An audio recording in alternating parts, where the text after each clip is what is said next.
Sapevamo che era una partita dura e difficile perché affrontavamo una squadra tosta, che l'ha dimostrato, l'ha dimostrato sempre con tutti.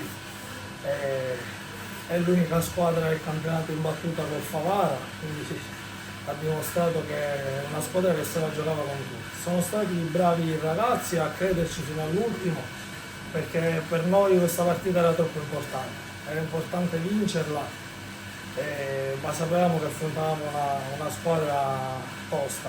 Era importante vincerla per questa volta salvezza, per avere qualche certezza in più, avere un po' più di fiducia in noi stessi, cosa che secondo me negli ultimi periodi c'era mancata. Siamo stati bravi in tutto questo percorso, comunque alla fine di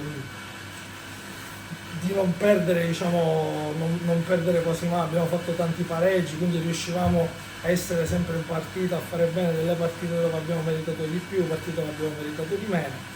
Però oggi siamo soddisfatti perché finalmente è arrivata questa vittoria ed era una vittoria importantissima. Abbiamo avuto ragione il mister, anche perché subito Fernandez si è visto che è entrato nel secondo tempo, è entrato bene, era in partita, era andato via 1 o 2 volte, quindi noi sappiamo che quando Fernandez è in partita può fare male e oggi finalmente è riuscito a sbloccarsi anche lui, a fare gol e darci il gol vittoria. Un percorso abbastanza difficile, pieno di tensioni, di stress, però bello, un bel percorso di crescita e diciamo il mio percorso conta poco, per ora conta raggiungere l'obiettivo con la squadra. I playout sono sempre vicini, quindi dobbiamo lottare partita per partita per raggiungere l'obiettivo e sicuramente dopo questa vittoria che era fondamentale è un po' una partita più vicina.